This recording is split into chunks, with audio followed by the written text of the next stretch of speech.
Welcome to Holistic Health for Happy Kids, the podcast where we dive into the root causes of children's health challenges and explore natural solutions to help little ones thrive. I'm Lisa, a passionate paediatric naturopath and mum of 3, dedicated to empowering parents with practical tips and expert insights to raise healthy, happy kids. Each episode will unpack common childhood health concerns like allergies, eczema, fussy eating, and gut health, and share evidence-based advice to support your child's wellness naturally. Let's create a generation of thriving children, one holistic step at a time. Thank you for joining me on this journey.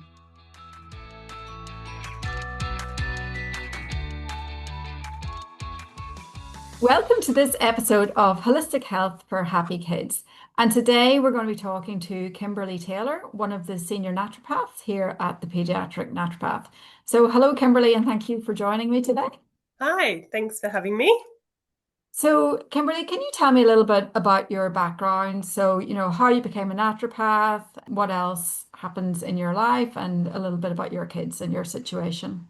Yeah, sure. So I graduated in about 2001. So I was one of those people who went straight out from high school into my degree, which was, I think, great at the time. So yeah, I've had quite a bit of experience and worked as a naturopath for many, many years. So the last probably decade, I have done mainly pediatrics, which has been great. And I've got 3 children of my own. So I think, as a mum going through all of the childhood illnesses, I think that's just taught me more than I could ever wish for. So it's been really helpful. Yeah, that's great. And yeah, I can't imagine there was many people in your class when you graduated back in 2001. There were quite a few. I don't know how many now graduate per year, but yeah, no, there was quite a lot of us at the time. But Yeah. yeah, I think not many younger people. So I think there was about 5 of us that all graduated together that were all the same age. So we were, I think, 21 when we graduated. So Wow. yeah, pretty young. And yeah, I mean, it wasn't an advantage. I can tell you now, I remember going into practice not long after and people were like, how old are you? I think sometimes, having a bit more of time behind you can be a helpful Yeah. thing for sure. Yeah. And so how has your personal experience with having kids and having a family shaped the way that you support families in clinic? Yeah, so I've got a child my son is autistic and has ADHD.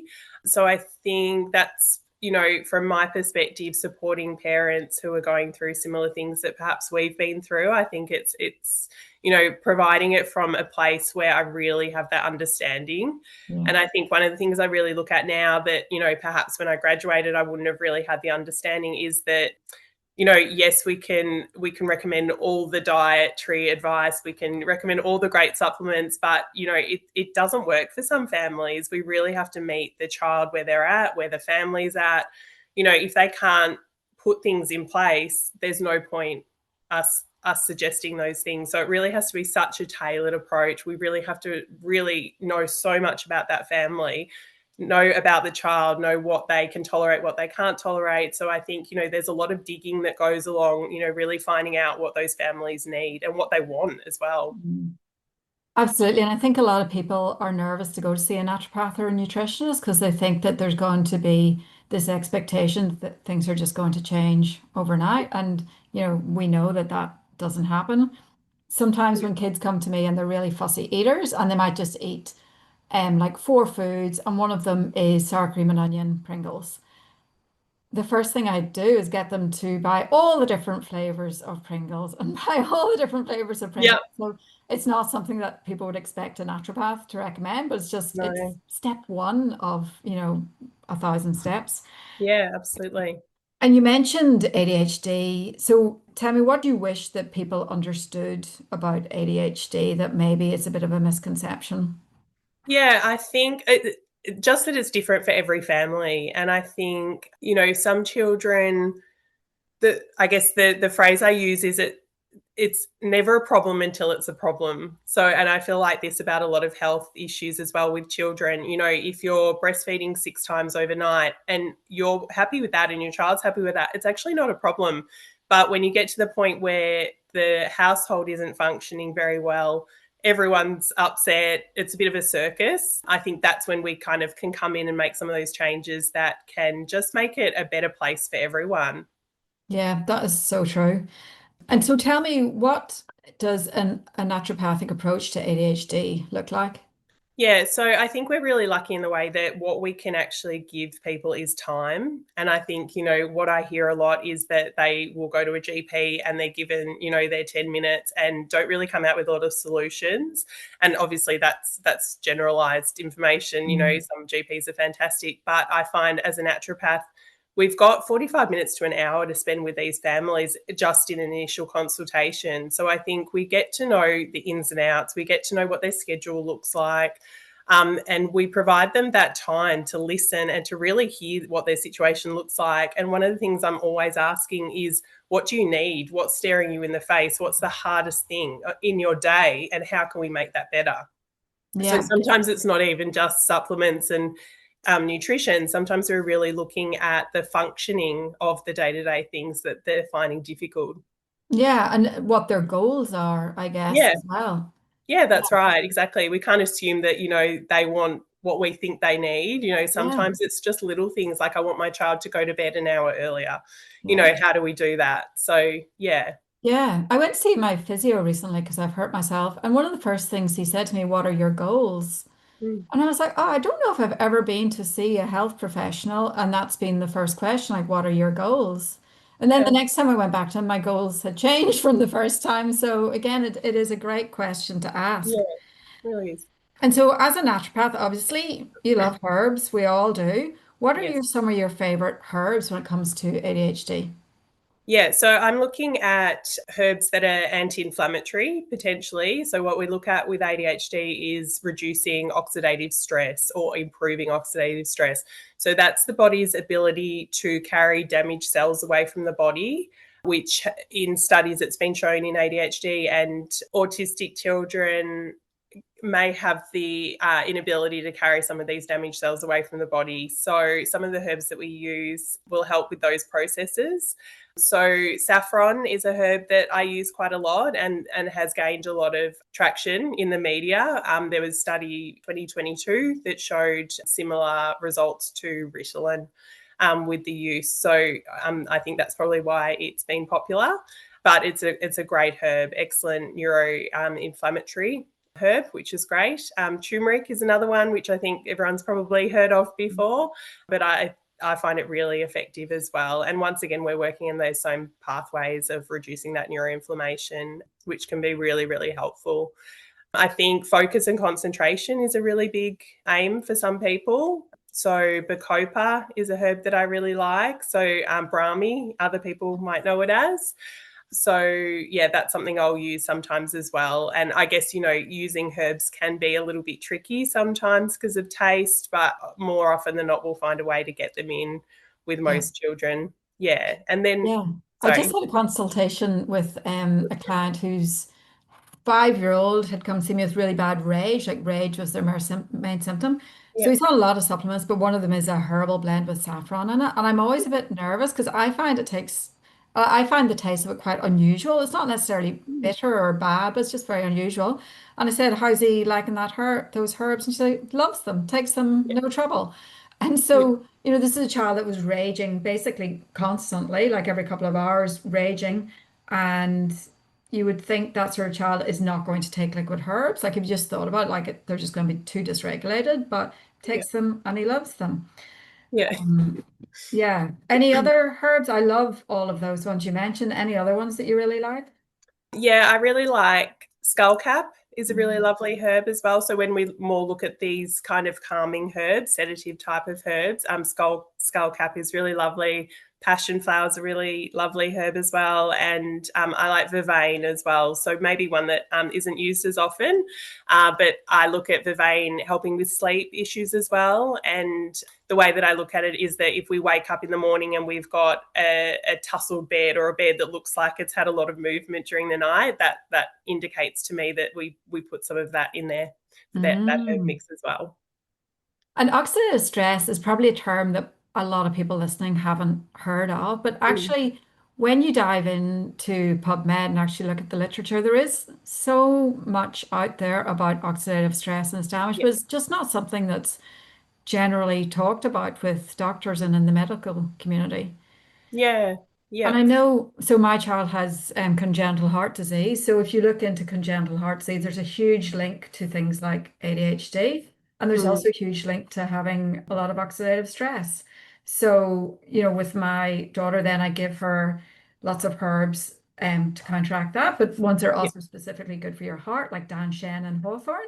So, Yeah. Right. kind of killing two birds with one stone. And it really works.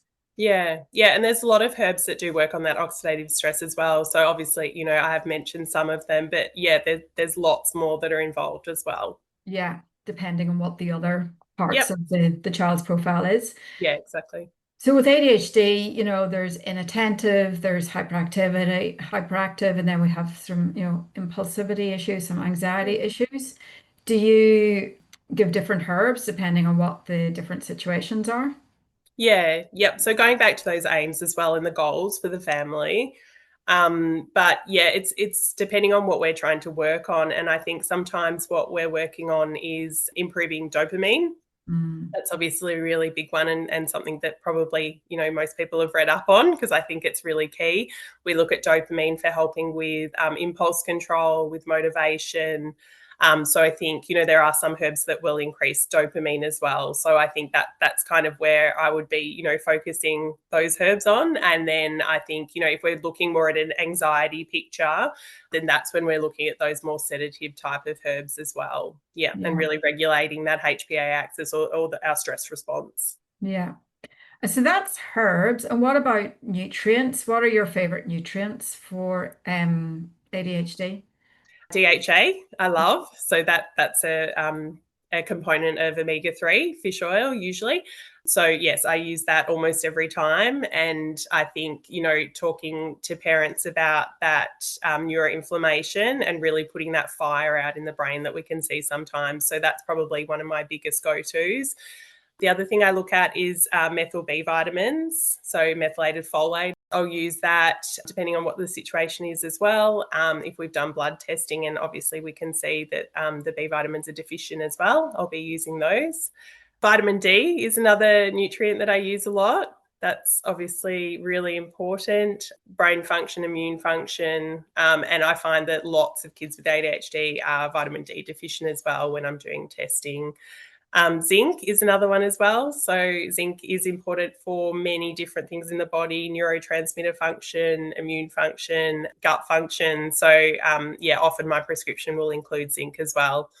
Yeah, so that's Yeah. usually my go-tos. Vitamin D seems like such a basic intervention, but actually it can be so powerful even as a single intervention if you know that somebody has really low vitamin D. Like even for things like, tics and repetitive behaviors and all those sorts and OCD, just correcting the vitamin D can have a massive, massive impact. Yeah, absolutely. There's heaps of studies Yeah. involving vitamin D as well. And so you mentioned blood tests for B vitamins. So what other ways do you use to assess if a child might need some of those nutrients? Yeah, so I think that's something that we're taught at university, which is really good, that looking at signs, looking at the child, looking at how their body is telling us what they may or may not be deficient in. And actually, Lisa, the Paediatric Naturopath page last Yeah. week, the Instagram page had a really great little infographic on zinc deficiency. So the kind of signs that we look at for zinc deficiency. So we use all of those signs to gather information. And then I think, if we do have blood testing as well, or if we have other types of testing, we gather all of that information and determine what that child may be deficient in, and prescribing accordingly to age, size, weight, Mm. that kind of thing. The problem is once you know all those signs, you can't help but see those signs Yeah. in people. So I was just sitting having coffee with a friend last week and she was telling me how bad her anxiety was and her like PMS had got. And I looked at her nails and they had so many white spots on them. I was like, Yeah. you need zinc. Yes. I know. I try not to tell people at the supermarket if I notice Yeah. it, but it is a bit tempting. Yeah. Um, So what about like food wise? Do you have any great ideas for snacks or meals that are going to help with brain function? Yeah, so protein is really important. I think when I look at diet, sometimes that's what I really find lacking. And I think protein's really hard to get into the lunchbox. So often that's the first thing I'm trying to do, and really asking the parents, can we build that meal around the protein? So can we start off with the protein and then add foods to it to create, a well-balanced meal? Essential fatty acids in diet as well, and zinc, iron, they're the kind of things that often are lacking. So I'll be having a look at those types of foods, taking a diary basically, and really determining where we might be lacking some of those really key foods. So often I'm looking at, we got meat, are we eating meat, do we have aversions to meat? If yes, can we use some of the plant-based sources of iron? Is there choline in the diet? Are we eating eggs, or, perhaps vegan diets? Do we need to use some additional supplements in that case as well? And yeah, making sure that zinc is in there as well, because when meat goes out, that's often iron and zinc and the main sources there. So Yeah. sometimes looking at using, nuts and seeds or nut butters as replacements, or potentially supplementing as well. Lunch boxes are so hard. They are such a pain. 'Cause getting good quality protein into a lunchbox is such a pain because ham's not great because of the nitrates. Tuna's not great because of the mercury. What do you sort of prefer for lunchbox proteins? Sometimes with parents, and probably not, a bit controversial, I've just said, let the lunchbox be as is, and we just make sure breakfast, afternoon tea, and dinner have got all of the good things in there, because I think, they're not refrigerated. So I think that that's limiting as well. And it can be super time consuming to get the right types of proteins into lunch boxes. If we can do like leftover meats like chicken Mm. breast or beef, I think sometimes that can be really helpful. So putting that into a sandwich or a wrap, or can we have that on a salad, and being quite prepared for it as well. So, as I mentioned, it's time consuming. So we kind of just do the best we can. Yeah. If we can use like seeds instead of nuts, obviously school's mainly a nut free, but if we can use seeds in bliss balls and raw slices and things like that to try and increase the protein in there, that can be a really nice way to get it in as well. Yeah. My kids love like pulled pork, pulled beef that I do in the slow Yeah, cooker. So really, I mean, if you just do that kind of once a week, then at least you have meat for a few days three of it. days. I think have that. And because I do honestly find it such a struggle to get protein in, what I've started to do with one of my kids is I buy the chicken breast, chicken schnitzel, Yep. like the good quality chicken schnitzel is just crumb chicken, and I cook that and I freeze it cooked. Oh, And then I okay. just lift out like half a chicken schnitzel to throw in a sandwich if I don't have something else like pulled beef, pulled pork. So at least it's something that's not ham. Yeah, yeah, I know. It's so hard, isn't it? It is. And I think, when you've lived in Australia your whole life, you don't realize that there's actually a whole other world called Europe where meals are actually eaten at a table and they're proper meals. It's not Prepared. just have 10 minutes to eat a sandwich on a silver seat before you go off and play. So Yeah. the And Australian kids don't culture want is, to miss out. So a lot of the time the lunch boxes are coming back yeah, full yeah. as well. Yeah. Whereas when I was in primary school, we sat down and we had our meal at a table, Yeah. and we weren't allowed to go and play until our meal was finished. But Yeah. you know, I feel like a lot of families are doing leftovers now as well. So yeah, taking a thermos and having a hot lunch as well, which is great. If you can do that, then, you're giving them a whole another, meat and veg meal, which is fantastic too. yeah. If your kids are happy to take a thermos, then that's problem solved because you just cook 50% more at dinner time and that's it for leftovers. Just Yeah. a lot of kids won't do that. Yeah. But the ones that do, that's you're totally winning. Do you want to tell me like an example of how you've done some testing and done some treatment with a child with ADHD and what happened? Yeah, so I had a really interesting case recently with a 15-year-old boy with ADHD, and we had put in a few interventions, but there's always more that we can do. So we did some blood testing, and this child hadn't had blood tests probably for about 5 years, but in that time had grown into really like an adult Mm. size boy. So, yeah, we felt like it was time that we did some of that testing. So I think what's great when we do a blood test is if they've had previous blood tests and you're going back to the same surgery, often what you'll see is the previous results. In this case, we did general bloods that I would normally do with ADHD, folate being one of them. And the folate score in this case was 5. It came back as 5. Wow. Yeah, so like super low. Generally, I like to see it around 30. And I think what surprised me is that we looked back at those tests that had been done 5 years ago, and it wasn't much better than that 5 years ago. And I just think, folate, what we know about folate for brain function, it's so important. And all of that time potentially being deficient because of, dietary limitations. So, supplementing with methylfolate just made a massive difference to concentration and learning. And I think, when we look at that number, it's not too much lower than what it's meant to be. It should be above 7 is basically what they look at, but that's not okay for an adult sized child. So I think I'm looking at it being over 30, so we know that that's going to make a huge difference to that child. So that was really good reason to get those blood tests done sometimes. Yeah, and people are so worried, and even like, especially doctors are so worried about doing blood tests, and they seem to avoid them at all costs with Mm. children.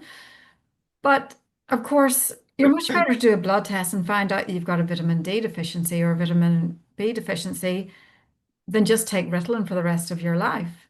It just seems like a very odd trade-off that doctors will prefer to prescribe medication than do a blood test. I mean, and as you say, not all doctors, of course, there's some doctors that do all their due diligence, do all the blood tests, and then prescribe Ritalin if nothing helps. But, it feels like Ritalin is the first port of call. Yeah. Look, I think it really depends on the pediatrician, but the way that I look at it, and I'm definitely not anti-medication, No. I think for some children it can be really helpful in some circumstances, but Ritalin is not going to solve an iron deficiency. It's not Yes. going to solve a vitamin D deficiency. It's not going to give you zinc if that's what you're lacking in. So I'm all about, let's get all of this tested. Let's see where the child's at. Let's see what they nutritionally we can improve. And then, do we need Ritalin after that? Or, are we putting in the right things that mean that that child potentially doesn't need medication at this point in time? So, Mm. I think we can definitely do both. Yes, and the medication will work better once you correct the deficiency, so you'll actually get a better outcome. I'm certainly Yeah. not anti-medication at all either. I can think Yeah. of a few children where I've actually said to the parents after working together for a while, actually, I think this is, a good opportunity to actually go to medication. But Yeah. yeah, you should look at other things first. Yeah, I agree. And there's I've got lots of patients who will come to me already on a medication, and there's no reason why I wouldn't do all of those same things. Get a blood test, do some other types of testing if we need to, look at diet. We can definitely do it holistically. That's Yeah, our aim, really, isn't it? exactly. Um, So, talking about sort of, routines and strategies that you have personally found to work, what about morning kind of strategies for the morning? So that seems to be the worst time of day for many families. What's your kind of tips and tricks for mornings? Yeah. So mornings, we have often very little time. So even if the children wake up at 5 a.m.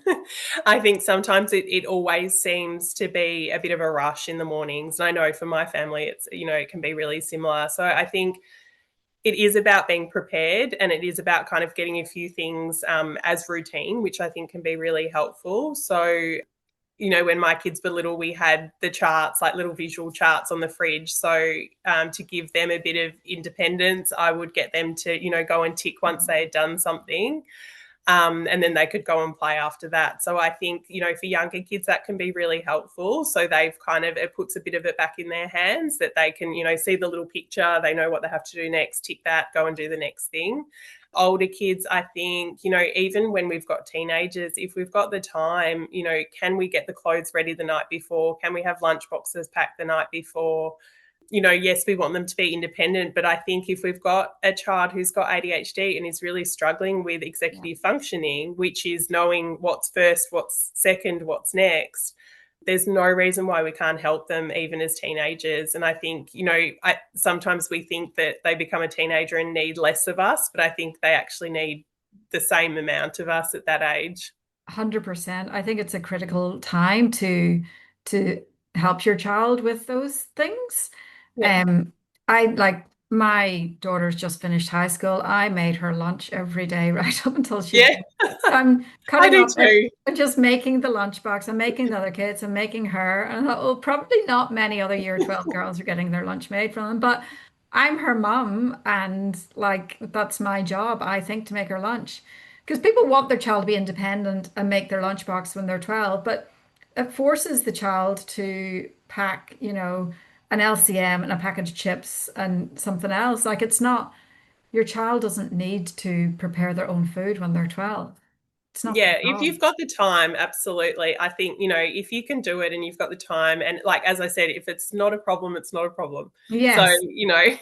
if you're happy to do it, yes. I think, if some kids like making it and they're happy to make it, Yeah. that's so that my kids are not. So, Yeah. Well, and it depends what they're choosing. So if they're happy to make it so they can have a packet of chips and LCM every day, I would say that rule needs to be removed. yeah. And we've talked about your son, but what about girls? Because I think it's a bit different for girls. What advice would you have for parents of girls with ADHD who kind of, keep it together at school? Yeah, so I think with girls, often we see a lot of masking. I think, this is with autism and ADHD. What I find a lot of my patients, the parents will tell me that they're really unleashing when they get home. So I think, masking at school, really holding all their feelings in, trying to be a good girl, which I really hate that term, but, it happens, unfortunately. And when they get home, totally dysregulated, all that energy is coming out, all those big emotions coming out. So I think there's a few things that I often recommend for parents. So one is, if I prescribe herbs, can we have the herbs in the car so we can have a dose of herbs as soon as we get in the car? I think that can be a really key one. The other is food. I think a child is always better fed. And I think sometimes if there are those stimulant medications too, blood sugar can be quite a problem after school. Often children won't eat at all at school when they're on a stimulant medication. So regulating that blood sugar can be something that we can do straight away. Get a bit of protein happening straight away, a bliss ball or a little handful of nuts and seeds and a piece of fruit. And, giving them a little bit of time in the drive home as well. So not really putting demands on, not asking how was your day, that kind of thing, really just letting them have a moment, maybe putting some music on that, they like, that can be helpful. The other thing can be, rather than going straight home, can you go to the park or can you stay back at school for a little while, let them play, let them get a bit of that energy out before you come home as Yeah. well. Yeah. I used to meet my kids at the bus stop with a smoothie for each of them. So I'd be Yeah, walking off the street with a smoothie, which meant the minute they got off the bus, I would shove the smoothie in their mouth. yeah, And then by the time we walk home, which took about 5 minutes, they drank the smoothie. They weren't hungry anymore. And then, yeah, had some quiet time because, you can't talk when you've got a yeah. smoothie. Perfect. Yeah.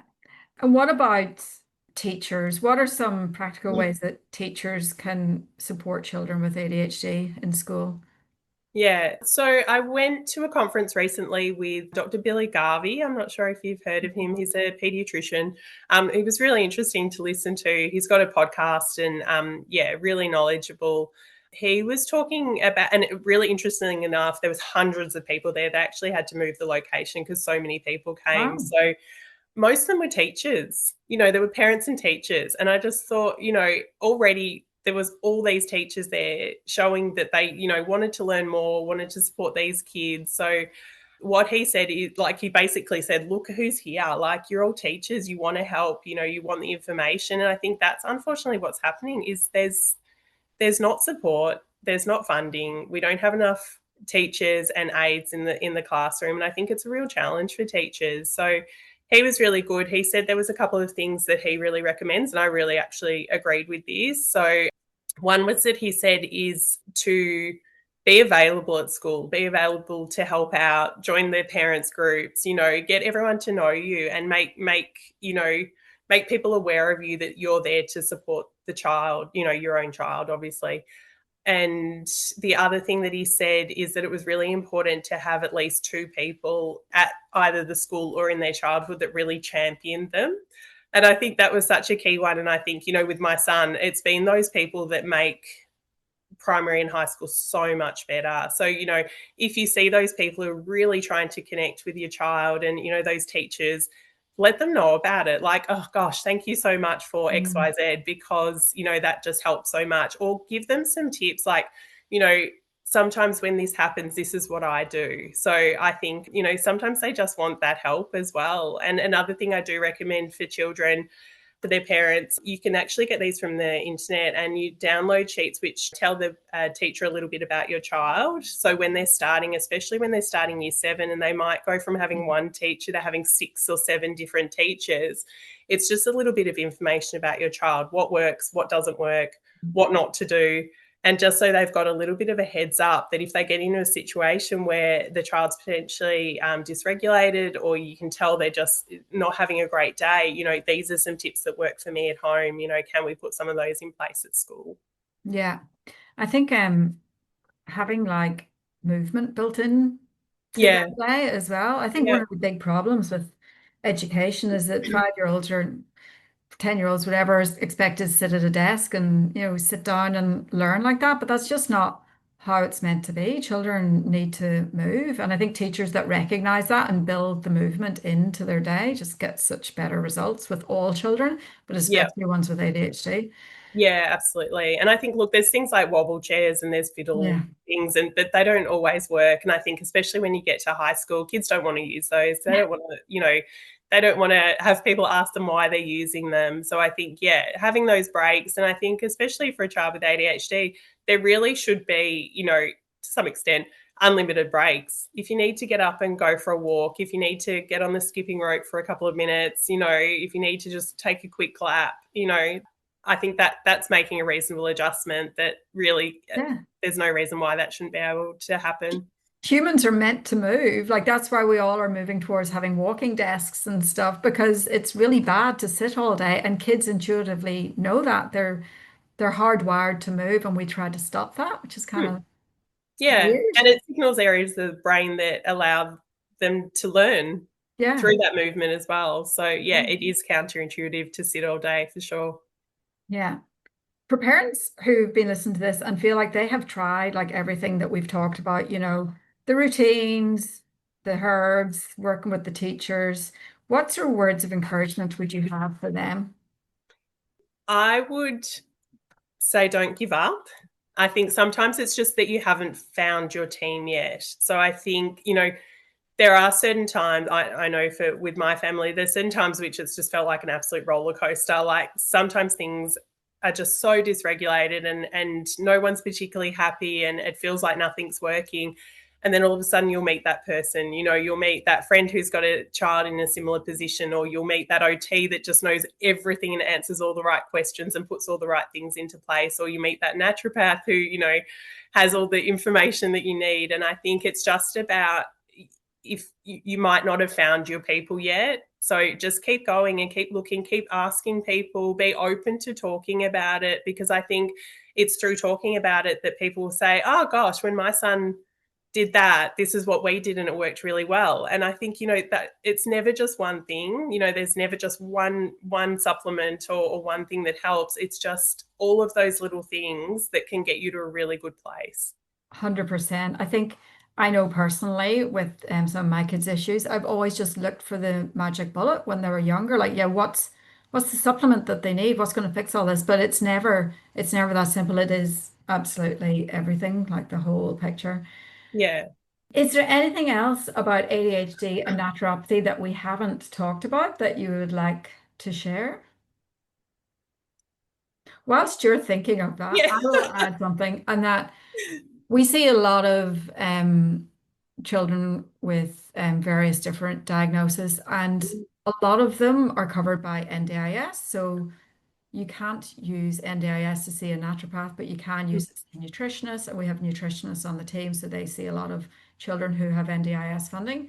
But the thing with ADHD is that generally speaking, if you only have a standalone diagnosis of ADHD, you won't have NDIS funding because according to the powers that be, it's fixable with a medication, therefore it's not a long-term disability, therefore you don't get NDIS. So that's the perfect opportunity to see a naturopath when you don't have the NDIS funding. Anyway, you can see a naturopath. So I think that's a really great opportunity for people. Obviously, it's unfortunate that a lot of people don't have NDIS for these sorts of things when they need it, but it means that you can see a naturopath. Yeah, absolutely. And I think the thing with naturopathy that I really love is that we don't ever stop trying. So we don't get to a point where we're like, sorry, that medication didn't work. We've got nothing else for you. Yeah. We've got so many tools that we can use, and we keep digging. We keep putting those puzzle pieces together until we find the right fit. Yeah, it's just layers of the onion, isn't it? Yeah, absolutely. Digging and digging. Yeah. Well, thank you so much. So, as I said, start Kimberley is one of our senior naturopaths here at the Paediatric Naturopath. And if you just jump onto our website, you'll find a link to book an appointment with her. So, if you're struggling with your child for any reason, just jump on and book an appointment with Kimberley. So, thank you so much for joining me today. It's been wonderful. Thanks for having me. It was lovely. I'm sure we'll talk again soon. Yes. See you.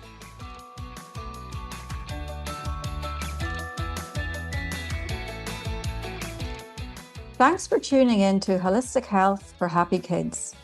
I hope you found today's episode helpful and inspiring on your journey to raise thriving, healthy little ones. Remember, small, consistent changes can lead to big transformations. If you enjoyed this episode, please subscribe, leave a review, and share it with other parents who might benefit. You can also follow me on Instagram and Facebook at the Paediatric Naturopath for more tips, tools, and inspiration. If you've got a question or a topic you'd love to hear about, please send me a message. I'd love to hear from you. Until next time, take care and keep supporting your kids in the most natural, nurturing ways possible.